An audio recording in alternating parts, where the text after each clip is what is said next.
they're given to a family that's going to treat this dog like a princess with all the care in the world. To the dog, there's no suffering, but the principle of exploiting a dog's reproductive system and profiting from that, that's where the issue is. This past weekend, I was at a get-together with some activists in Miami, where I live, and I just had a moment to chat one-on-one with him. And he was telling me that he leads an organization about effective altruism. Are you familiar with this idea? I know a little bit about that.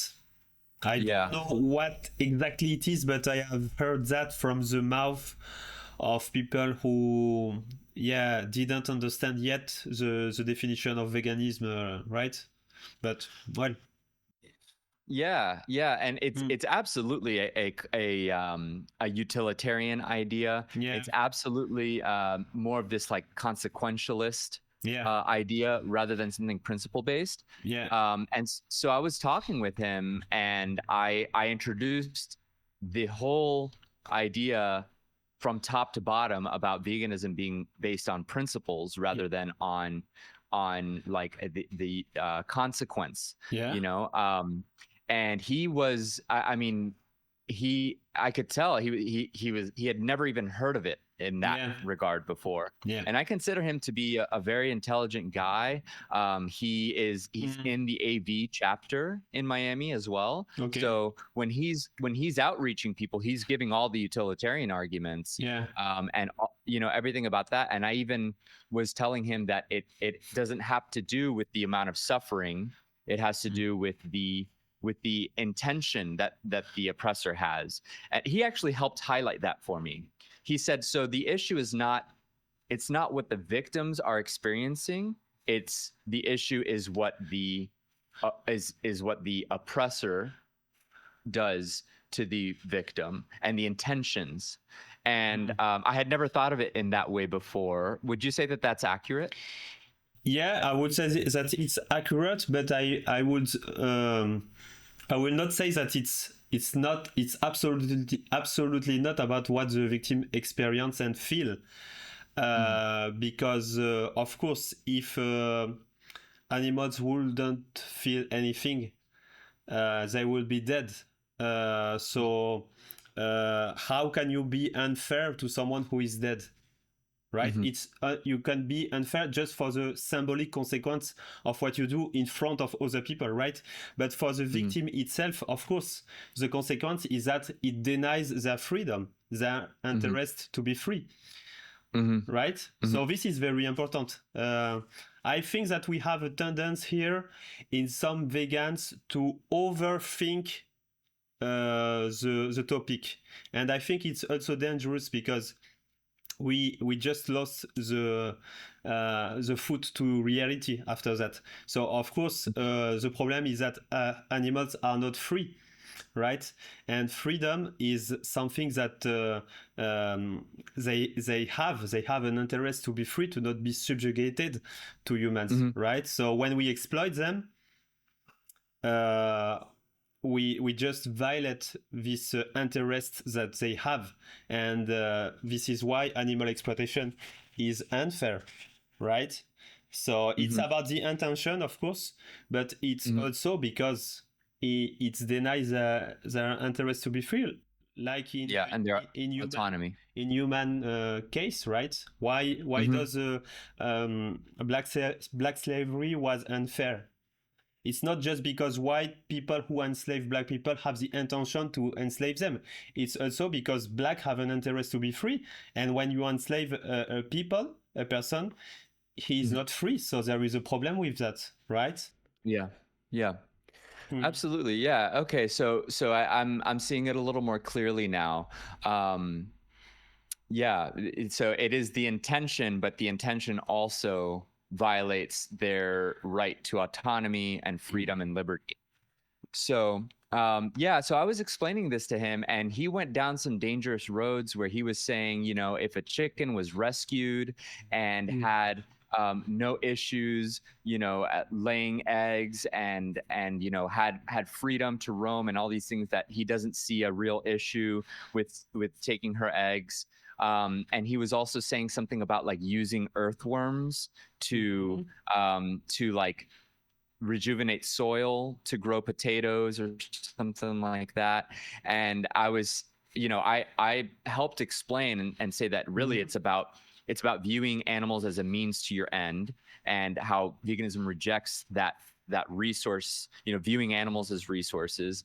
And he had never thought about it. I mean, he really paused and thought about it like for a while, in a way where I could tell was the first time that he had been confronted about this. He just continued going back into saying that like it was the suffering that mattered, not the exploitation. And I aim to share some resources with him. Leslie Cross, some essays with him for him to read that. I told him that when veganism was defined, it was as the principle that humans should live without exploiting animals. And I said that it was developed in 1951. Leslie Cross, the vice president of the Vegan Society, Donald Watson, and he was saying, "Oh well, veganism has been around since before then." And I was like, maybe plant-based diets, maybe respect for animals, but this idea of veganism itself, like this term, veganism, and the definition, that was specifically at that time, they took 6 years to develop a definition and the whole thing. Yeah, what do you think about that? I think it's a great idea. It's indeed a good thinking to let them discover the text of Leslie-Cross. I think that every people who cares about animals should read them. They are absolutely essential. And by the way, I plan to make a book with the text of Leslie-Cross, to make a compilation of all the text that he writes and make a book with it. We don't have that. It's crazy that we don't have that, so we need that. So I will make a book about that. About the eggs topic, I will add something, is that eggs matter to the ants, right?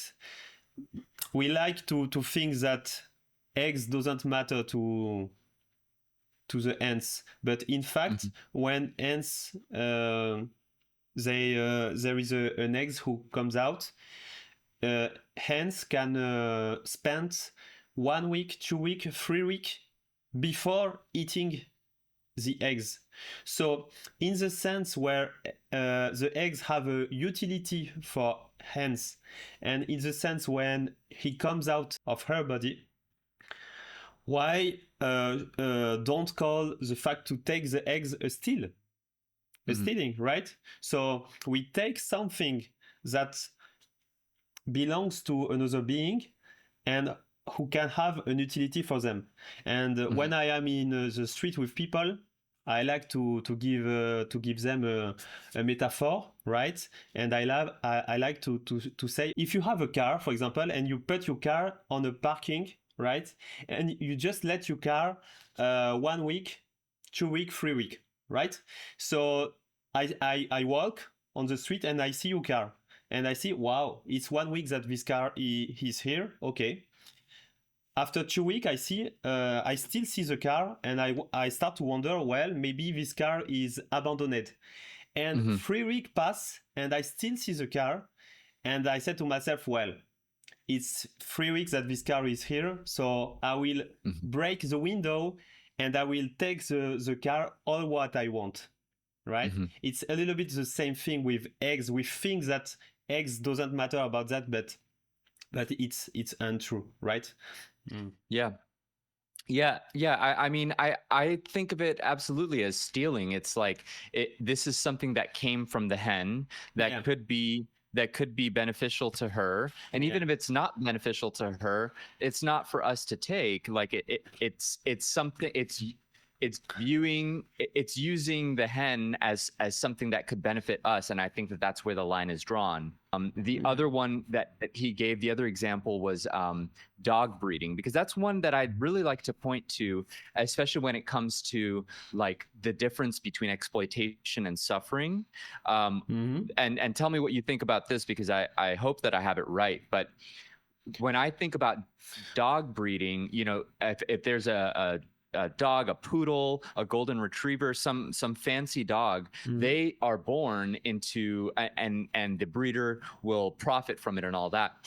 They're given to a or sold to a family that's going to treat this dog like a princess, with all the care in the world, all the food and water and care that the dog needs. So the dog, there's no suffering, but the principle of exploiting a dog's reproductive system and profiting from that, and using a dog to make money and to benefit from their reproductive system, that's where the issue is. And that's what I explained to him. And he said, the issue with breeding dogs is that there are dogs that are abandoned in the dog pound and that are suffering in the dog pound. And he said that if there were no dogs in dog pounds and we didn't have an overpopulation problem, then it wouldn't be seen as much of a problem. And I completely disagreed with him on that one. What do you think? Yeah. I think it's a great example that you share with me on this subject, because it's a great example of how a situation without suffering is still unfair. And if we take the dog and if we replace it with human, and we will just sold the baby of the human that we adopt, we can directly see where is the unfairness, even if there is no suffering. I think it's a great point that you make here. Yeah.